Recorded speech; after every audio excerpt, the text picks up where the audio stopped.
Hey, Paul, are you there? You're over at your parents' place right now, right? Could you get back over here right away? Huh? Pardon me? I think the baby is coming. I should head to the hospital. Could you drive me there right away? No, can't do it. Wait, what? Why not?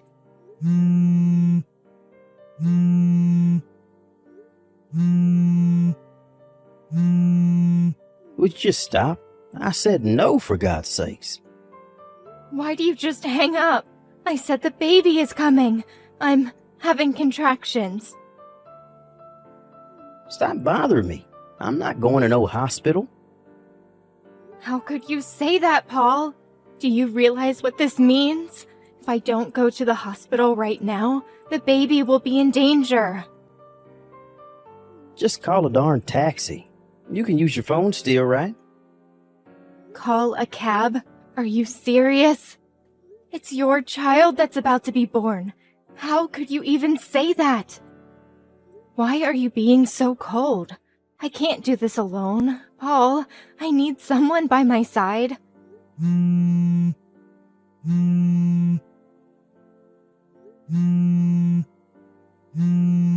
Damn it, you don't give up, do you? I'm too busy to deal with you right now. Don't tell me that Kathy is also having contractions. I remember her delivery date was about the same time as mine. I realize you're worried about your younger sister, but I'm in the same situation here, and you're my husband. Why do you ignore me and give priority to your younger sister? She's got her husband to look after her, doesn't she? Get your mom and dad to help out and work something out, would you? You don't all have to be over there. I mean, use common sense, Paul. This is nuts. I said no way. Call a cab. Paul, you stole my purse, didn't you? Huh? What now? I was getting ready to go to the hospital by cab and checked my bag, and my purse was nowhere to be found. Oh, yeah. I was on my way to take Kathy to the hospital, and I realized I didn't have any money for a cab. So you took my money? Are you serious? Now, how the heck am I supposed to get to the hospital? Get this through your thick skull, Trish. I'm not going to the hospital for you. I made up my mind a long time ago that if Kathy's baby came the same time as yours, I would give her priority over you. You cannot be serious. What's wrong with giving your family members priority over a stranger? You had the gall to have your baby at the same time as her. You have no right to be griping on and on about this, so give it up. Paul, I think I'm going into labor. The water. Come on, Trish. Forget the cab. Just have the baby in the bathtub or something. Figure it out yourself. And Trish, don't make a mess. Paul, Trish here. It was a boy. My neighbor, Carol, helped me out and took me to the hospital. I don't know what I would have done without her. You have got to be kidding me. You had to impose on your neighbor? I had no other choice. I had no money for a cab. I could hardly walk, for God's sake. Carol has kids, so she knows exactly how I felt and knew exactly what to do. Without her help, I don't know what would have happened. Once I'm back from the hospital, and if you have time, please thank her. I can't believe you. We need to be on good terms with our neighbors. Don't go giving our neighbors a hard time, would you? Hey, Paul, when are you coming to the hospital? I mean, you could at least pay one visit.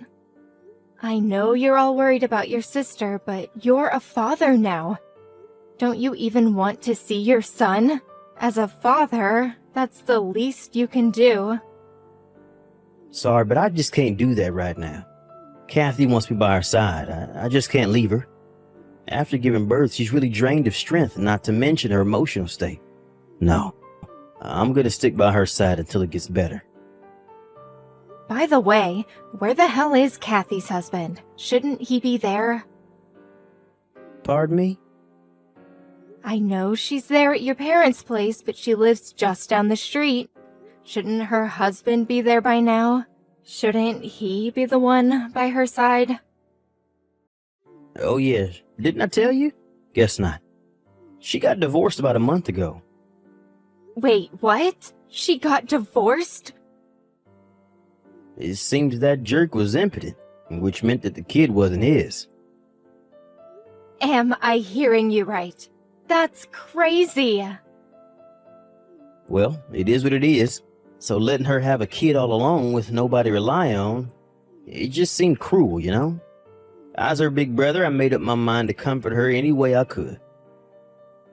Hold on a second. I heard that Kathy was in the VIP room at this very hospital. Is that true? Yeah, that's right. Don't go complaining that you had to stay in one of those rooms with several other patients. I'm not in the mood to hear that. Relative to what you were saying, I sort of think that Kathy's husband would be demanding compensation for, it seems obvious. She's not exactly well off with that hanging over her head. How could she afford to stay in a VIP room? Yeah, well, I paid for all that. You cannot be serious, Paul. We can't afford to pay the hospital fee for 2 women? Are you nuts? So you saying I should just dump on Kathy, huh? My little sister? No, I'm not saying that. All I'm saying is that I wish you would have talked to me before making such a decision. Just think of our financial situation. There's no way we could afford to put her up in a VIP room. Quit yapping on about what's already been done. What's the use? If you keep this crap up, Trish, I may even think about divorcing. You don't want that, do you? Pardon me? You're the one that's going to pay the price if that happens. You have no parents or siblings to fall back on. That's a low blow, Paul. Even for you. Anyway, why'd you even have to get pregnant? Just my little sister was plenty. We don't need any more kids in this world. This whole mess is all your fault. Why'd you have to go and get pregnant? What you just said, I hope you don't regret it. All the wife has to do is obey her husband. Can't you at least do that? Kathy just woke up. Let's cut this short, shall we? See ya. Hey Trish, how are you? Congratulations. Thanks for giving us a grandson. Dad, wow, it's been so long. How have you been? Yeah, not bad. Sorry to contact you out of the blue like this. I got your line ID from your friend Carol, your neighbor. Nice girl, by the way. Yeah, she's great. She told me all about it. She's the one that got in contact with you, right? Yes, that's right. It was by pure chance that I was told about your situation. Chance? You talked to Carol about me before, right? Come to think of it, I did mention you when we were talking about family. You know, with the baby coming and all. Well, she remembered my name and it apparently rang a bell, so she checked me out. And it turned out that I was the president of the company she was working for. She couldn't believe it at first, but she verified the family ties and got in contact me through the company intranet system. Whoa, wait, back up. You're the president of a company now? Yes, but it's only happened about 2 weeks ago. I'm really sorry I didn't contact you for so long. As you know, Mom and I divorced some time back. Fortunately, it was amicable. The main reason we got supported was basically because we were both workaholics, lol. After the divorce, I went overseas on business for almost 3 months, and we sort of lost touch. I didn't know she passed away until Carol told me about it. I felt terrible. I see. I had no idea. I really wish I was here. Maybe I should have stayed married to her, just separated. You don't have to feel guilt over that. Mom knew how busy you were, and how much your work meant to you. Knowing Mom, that's probably why she didn't contact you. She's always sent me financial support through the years and insisted that I give you enough breathing space, so you can work to your heart's desire. That's heartening to hear. Thanks for that, Trish. By the way, your husband, Paul, was it? Huh? Yeah, that's right. What do you plan on doing going forward? Do? What do you mean? I heard the whole situation from Carol, so you don't need to hold anything back. Tell me how you honestly feel. Right. I suppose I'm leaning toward divorce. He gives his younger sister priority over me and the verbal abuse that I get. To be honest, I worry about our future together. Fortunately, I plan to return to work once I'm back on my feet. My company is pretty understanding when it comes to maternity leave. When I think about that, divorce seems the better option. Okay, I understand. Then why don't we do this? Give me a bit of time to verify a few things. Verify a few things? Like what? When do you get released from the hospital? Well, if all goes well, I should be out of here by next Wednesday. Alright then, I'll contact you by then and we can work things out. Be patient, okay? Not sure what you're up to, Dad, but yeah, okay. Hey, Trish, are you there? Is that true about your dad? Is this some kind of joke? You never told me he was the president of that major corporation. Why didn't you mention this before we got married? How could you leave out such an important piece of information? Are you totally daft, Trish? He contacted me just last week. It was the first time I heard he was the president of that company. I had no idea. He was working overseas for the past 3 months and just returned last week, and was promoted to president on his return. If your father is the president of that major corporation, well, that means you're the daughter of a big shot. You're like a VIP or whatever. Yeah, well, this only happened 2 weeks ago, so I was never a VIP or socialite or whatever. But you are the daughter of a company president. That's a fact. What the hell is going on here? If I had known this earlier, I would have... This is not happening. Hey, Paul, are you upset about something? You're acting real weird. Yeah, I'm upset. How can I not be? Your father is a big investor in our company, and I mean one of the biggest. Really, I didn't have a clue. And his company is one of our top clients. One move, and he has the power to even bankrupt us. Seriously, this is the first I'm hearing about this. You never mentioned your work stuff to me, so how would I know, right? Apparently, your father contacted the president of my firm and wanted him to check out his employees. He eventually heard there was some sort of shenanigans going on. They found out that me and Kathy's work performance was, not up to par. I'm just assuming here, but I bet you guys were forcing others to do your job and taking time off when you weren't permitted to. Huh? Hold it a sec. Why do you know that? Again, I'm just assuming, but considering your attitude toward everything, and this goes for your sister too, it just seemed like the logical thing you guys would do. You sound like you're enjoying this. Like it's just some casual conversation or something. You realize that both Kathy and I have been transferred? And get this, we're not being transferred to the same location either. Roger that.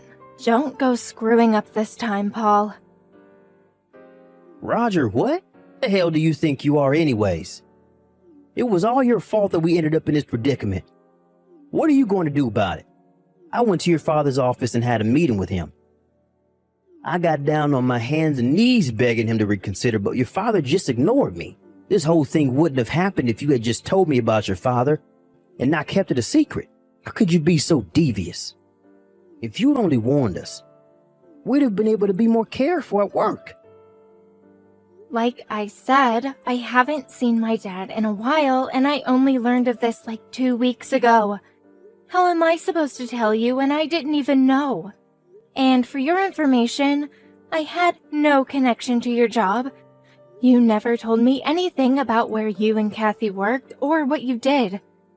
Yeah, so maybe it was my father who checked up on your work performance. But it was you guys who abused your position. To me, it looks like you guys are the only ones that are ultimately responsible. Don't blame all this on me. And another thing, I plan to divorce you once and for all. What? Wait, divorce? My father introduced me to a lawyer, so he'll probably be paying you a visit sometime soon. So I would appreciate it if you would sign it. Trish, come on. You don't want to do this. In addition, I plan to demand compensation for emotional distress that you caused all these years, especially when our baby was born. Any court will rule in my favor. Oh, and I will be demanding the proper child support for our son. We mustn't forget that. No, you can't do this. I have a lot on my plate now. I have to pay for Kathy's stuff, and getting pushed out and transferred to some branch office somewhere means a reduction in pay. Taking money from me now? Your timing is impeccable, Trish.